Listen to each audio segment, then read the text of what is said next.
Hey everybody, we're going to start a tool that you thought you probably should have learned from the very beginning. It's the select tool. And the reason why I'm going to show it to you now is because you can actually get in a little bit of trouble with this tool. You can delete whole parts of your house that you never wanted to delete.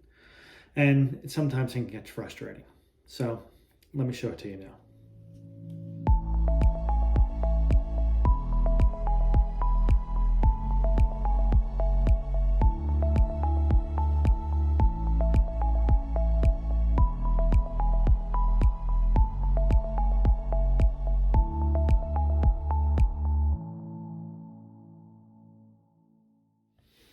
All right, I made this very basic home for you.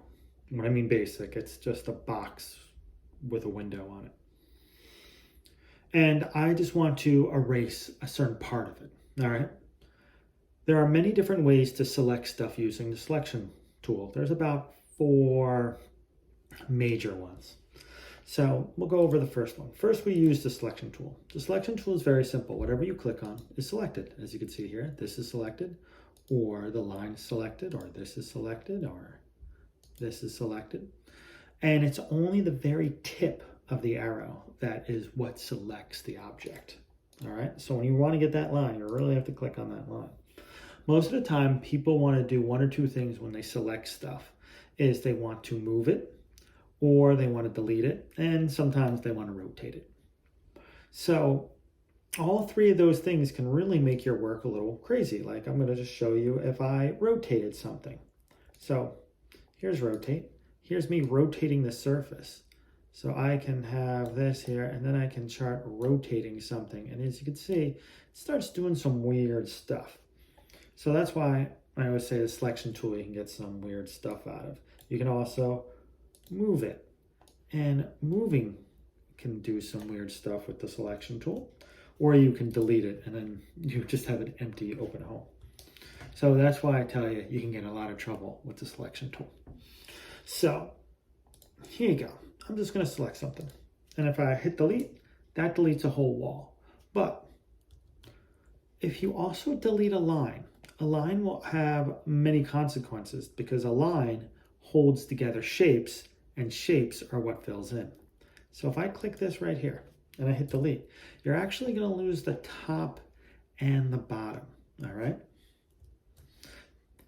That's how you select one thing at a time. If you want to select multiple things at a time, you can hold down the shift key. And you notice whenever you hold down the shift key, the icon with the selector now gets a plus and a minus to it.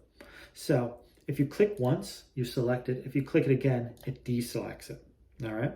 So I can click this once, and this once. And if I hit delete, I got rid of all of those 3 sides. But say I selected those things and then I rethought about it. I don't want any of those things, right? I click it again, click it again, click it again, and none of those things are selected. So say you're trying to get here and you're like, oh, I need to get this line, this line, this line, and this line.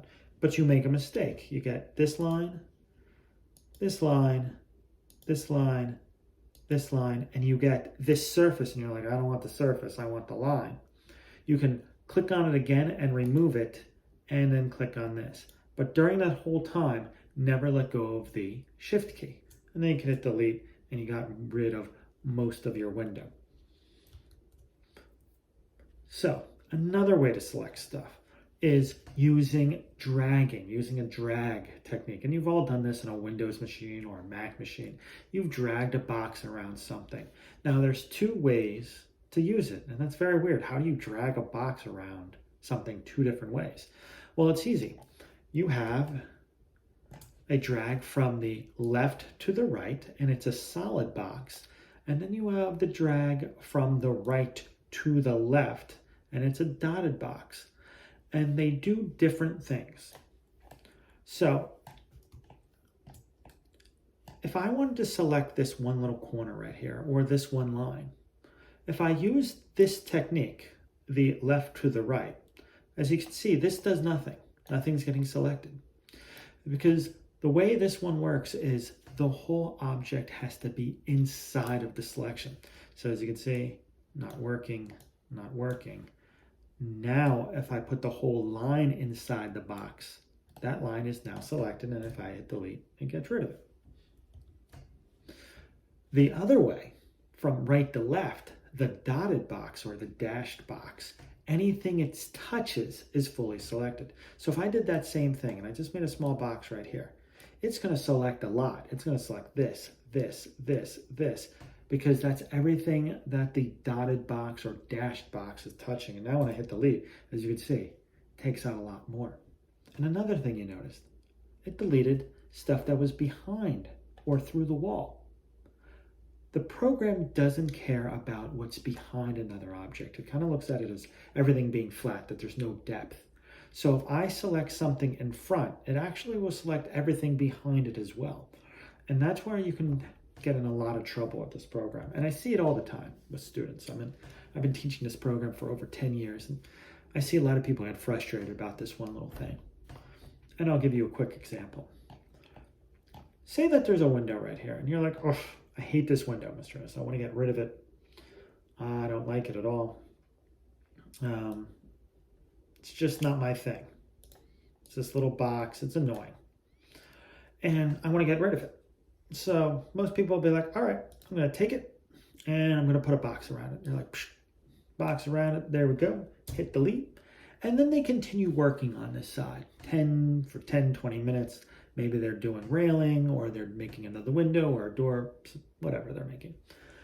And then 10 minutes, 15 minutes later, they rotate and look at the front and they're like, oh my gosh, what happened to the front of my house? Well, when you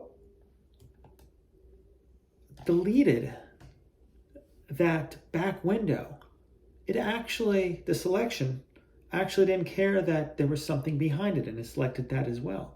And what was behind it was all the other lines that were there. So let's see all the other lines that were in that selection. This line, all of this. So when I put a box around this little thing, using my selection, and I'll make it again. There you go. It actually is selecting all of this. Even this line right here got selected. And if I hit delete, thinking I got rid of the thing in the back, I really got rid of all this stuff in the front as well. So you have to be very, very careful. Now, how do you make sure that doesn't happen to you? Well, you can do it in two different ways.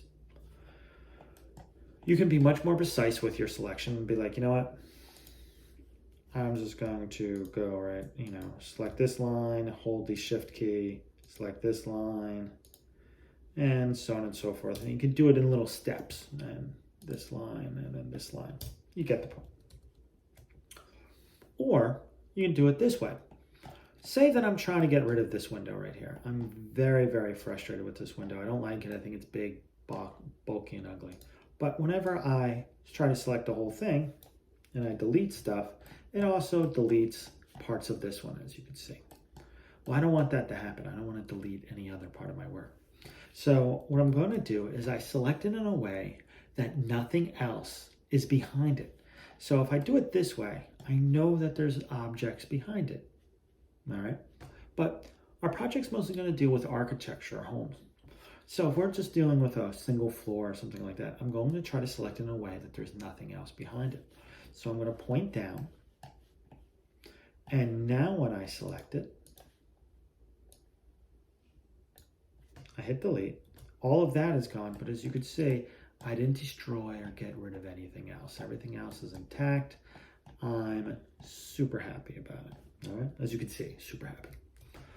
And the last thing, and I suggest everybody do this, whenever you delete something, no matter what it is, all right, if it's big, small, or whatever, whenever you're done deleting something, always rotate around your work to make sure that you didn't delete or destroy something that you do not want, because I guarantee one time you're going to delete something, you're going to be really happy, you're going to move it on and stuff like that, and then you're going to rotate to the front or the side or the back, and you're going to notice that there's a piece missing that you didn't want to become. All right? I hope you enjoyed this video. I'll talk to you guys another time.